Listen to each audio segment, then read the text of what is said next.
welcome back to my vlog. So, it's my day of the day. So, I'm dedicating this day para gawin yung mga hindi ko usually nagagawa pag may pasok ako. Today, we're gonna try a new coffee shop in San Fernando, Pampanga. And also, bibisitahin din namin yung bahay na pinapagawa namin ng fiancé ko. So, ayun, samahan niyo ako. And not sure yet kung mag-grocery ako. Pero yeah, isasama ko na lang kayo. Naghihintay na yung fiancé ko sa baba. So, let's go.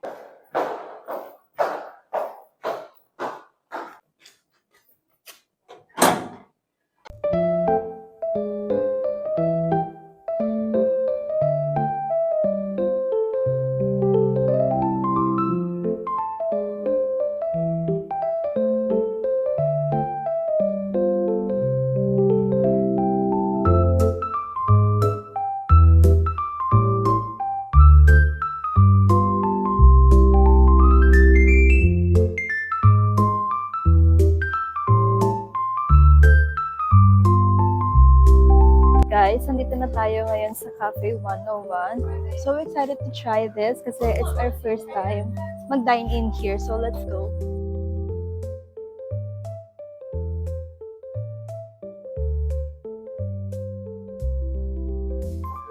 Fraps and iced coffees. Ito. They have fries, messy fries, chicken shawarma, spam fries, chicken quesadilla, nacho sorbet, beef burrito. May rice meals din sila. Yung coffee jelly, ano pong base niya? May parang caramelly po ba siya or Salted caramel. anong best seller niya sa mga frappe? Biscuit wrap and choco chip. Masarap po ba yun? Yes, ma'am. That's a little time. Madalas po sa sodas. Pang nachos na lang.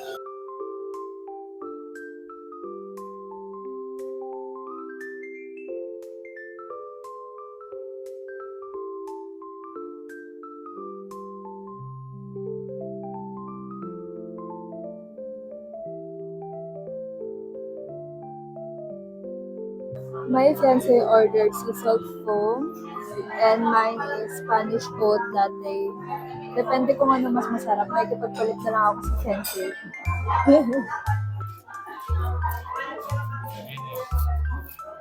Taste test.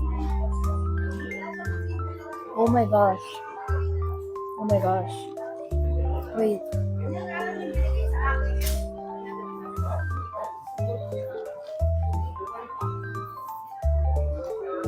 Guys, ang sarap niya. OMG, I love it. Guys, sa fiancé ko pala yung natikman ko. Masarap ng sea salt. Yay! Mukha siyang masarap, guys. I-taste test din natin to. Taste mine, masarap, pero I like yours better lang kasi. So, if mahal mo talaga ako, makikipagpalit.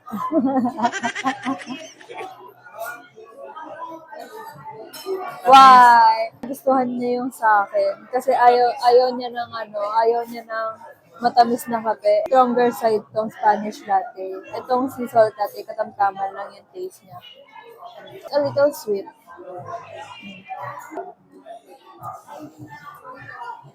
OMG, ang sarap. So good dito. Nakayatin ko.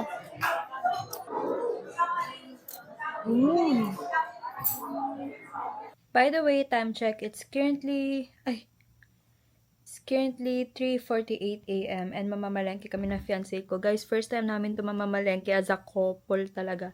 Mamamalengke naman ako before with my mom nung mga bata-bata pa ako. Pero ngayong adult na ako, this is actually the first time na mamamalengke ako ulit. So, and I mean as a couple kami, first time namin to mamamalengke together. So, I think medyo okay naman yung time ng pagpunta namin since maaga naman talaga dapat sa palengke. So, let's go!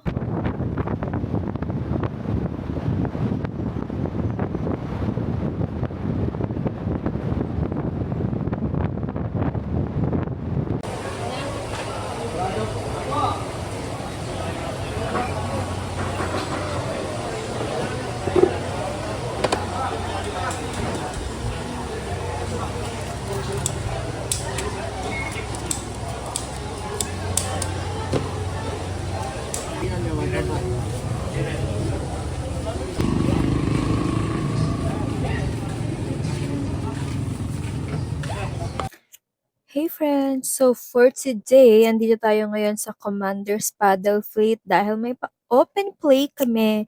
And sadly, hindi tayo puno ngayon. It's Monday kasi and usually pag Monday, onti talaga yung tao. Pinush lang talaga namin ngayon kasi ngayon lang umaraw ulit. Ngayon lang umokay yung weather.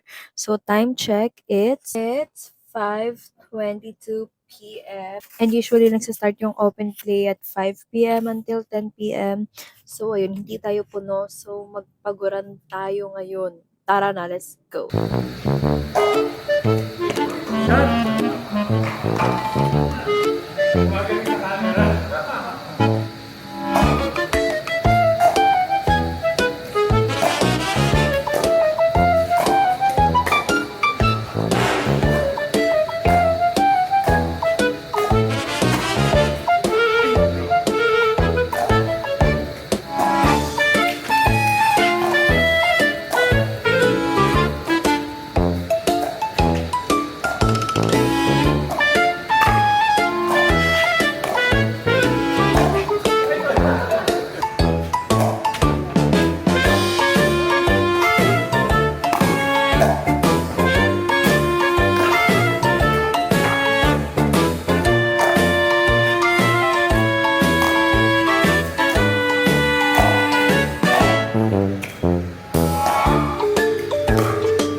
Hello! Ang aga natapos ng open play namin kasi nga onti lang kami. Siguro nasa 7 lang kami or 8.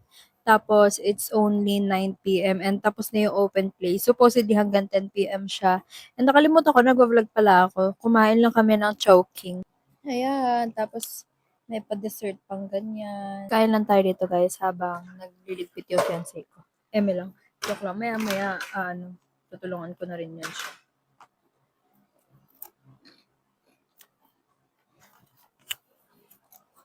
Can you guys hear that?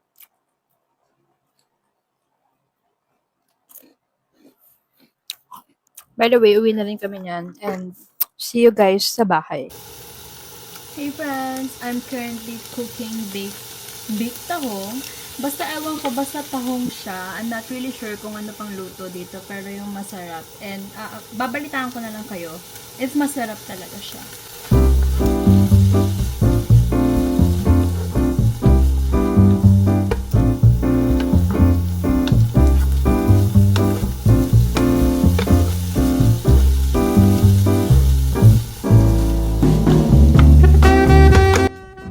This is the finished product.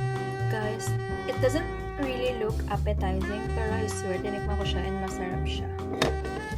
Time check, it's 7:18 p.m. and kakagising ko lang kaninang 6 p.m. and for some reason, pagkagising ko sobrang sakit ng likod ko.